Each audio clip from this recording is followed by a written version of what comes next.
Good evening, ladies and gentlemen. To have a better understanding in the situation in Ogaden, one must have knowledge of the history of Ogaden. As Abdullahi has mentioned, the people in Ogaden are ethnically Somali people. Before the 19th century, Europeans scrambled for Africa. Ogadeni people had a traditional self-rule and independence. Ethiopia had participated in the partition of Africa, and as a result, Ogaden was handed over to the regime of Melik II, the ruler of Ethiopia at that time. There was no clear demarcation between the regions of Somali as a whole, and they had one common culture and heritage. They had history connection back to Egyptian civilization and other Asiatic civilization. Ancient Egyptians called it the God's land, the land of Punt.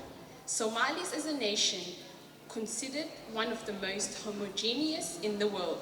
The civil war in Somalia is not between ethnics, but it is between clan fighting. By the 18th century, the Somali essentially had developed their present way of life, which is based on pastoral nomadic. During the colonial period, approximately 1891 to 1960, Somali people were divided into 5 parts. 1, British Somaliland in the north of Somali Republic. 2nd, Italian Somaliland in the south of Somali Republic. 3rd, French Somaliland in the far north, which is current Djibouti. And 4th, south of Somalia, the Northern Frontier District, which is now part of northeast of Kenya. And the 5th part, Ogaden, which is southeast of Ethiopia Empire State. The new rulers had various motives for colonization. Britain sought to gain control of the North Somali coast as a source of mutton and other livestock products for its naval port of Aden in Yemen. As a result of the growing importance of the Red Sea, Aden was regarded as indispensable to the defense of British India. The French, having been evicted from Egypt by British, wished to establish a coaling station on the Red Sea coast to strengthen their naval links with the Indochina colonization.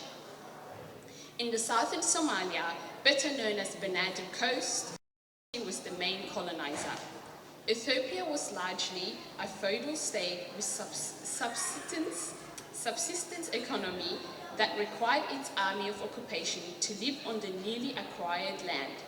Ethiopia's marauding army repeatedly despoiled the Ogadeni in the last 2 decades of the 19th century.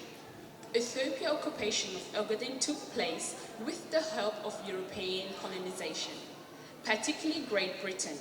Great Britain had signed a number of treaties with Ethiopia how to transfer Ogaden to Ethiopia without the consent and even knowledge of Ogadeni people. Some of the treaties are as followed. On May 14, 1897, Anglo-Ethiopian agreement was signed by Reynold Rod as special envoy of Queen Victoria of Britain. Ethiopia to cede part of Ogaden territory to Abyssinia. This agreement was published in January 1955 when the last part of Ogaden was handed over to Ethiopia. It was a covert conspiracy agreement intended to hide from the Somali Ogaden people. Besides safeguarding the meat supply of Aden, British interest in Horn of Africa also included safeguarding Sudan Protectorate. In addition, Britain wanted to get support of Ethiopia against other European rivalry, such as France and Italy.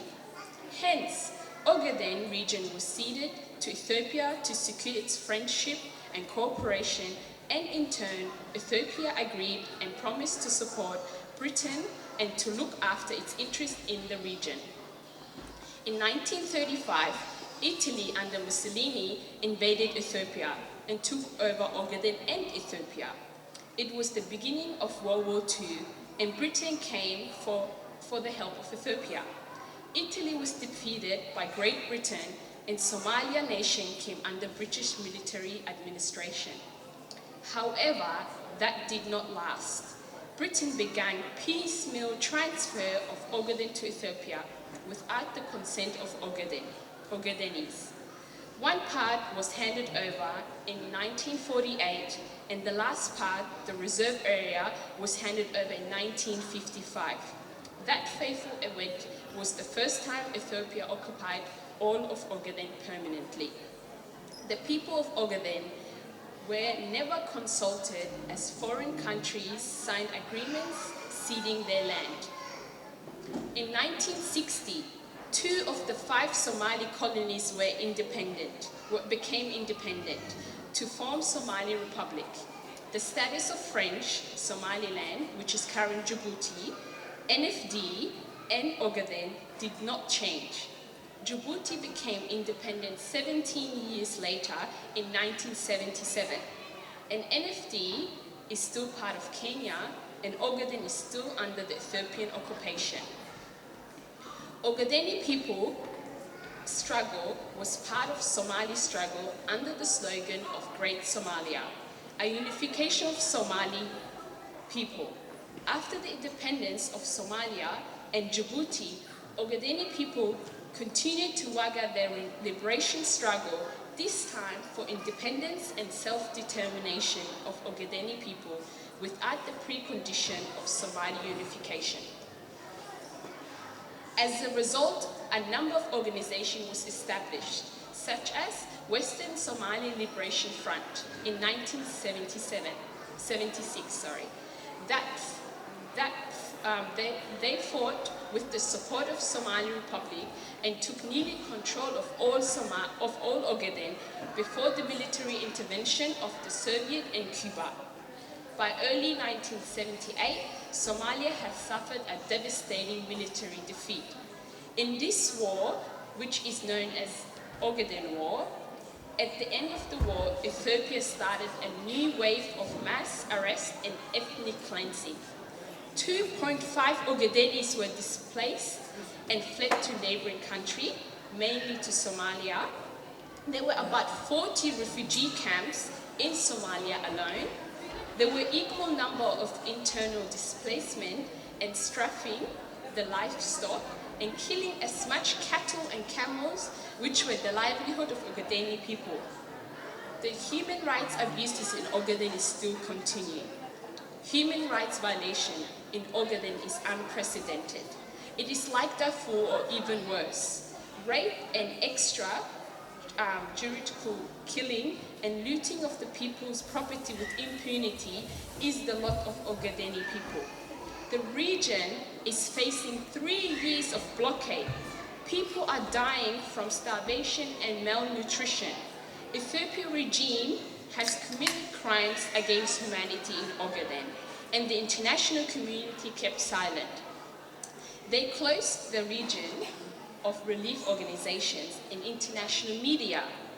There is forced relocation and burning down of villages and settlements. There is collective punishment. For instance, the relatives of descendants and oppositions are punished without question. Ethiopia has imposed a total commercial embargo. They have completely blocked off all trade into and out of Ogaden, especially the vital commercial links with Somalia. They have confiscated all goods, trucks and livestock, which is the main asset amongst a largely pastoralist population. They have also imposed restrictions on access and poisoning water, food and other essential commodities.